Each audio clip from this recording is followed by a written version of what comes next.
आज मुद्दामून प्रजासत्ताक दिनाच्या निमित्तानं दक्षिण आफ्रिकेमध्ये एका विद्यापीठाच्या पुढे लिहिलेला एक मेसेज तुम्हाला सांगतो।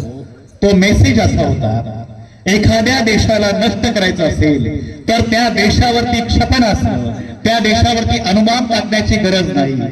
त्या देशाच्या शिक्षणाचा दर्जा जर खालावला आणि विद्यार्थ्यांना कॉपी करण्याची मुभा जर दिली तरी सुद्धा हे शक्य होतं।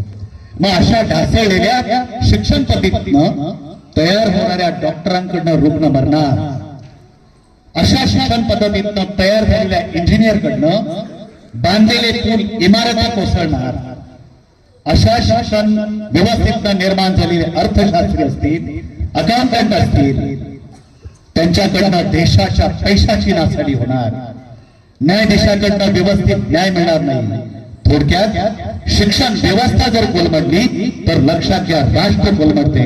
आणि म्हणूनच प्रजासत्ताक दिन साजरा करत असताना, लक्षात घ्या राष्ट्रध्वज फडकवत असताना, या राष्ट्रध्वजाला सलामी करत असताना प्रत्येकानं मनाशी भूमिका बांधली पाहिजे की या देशामध्ये शिक्षण व्यवस्था बळकट केली पाहिजे।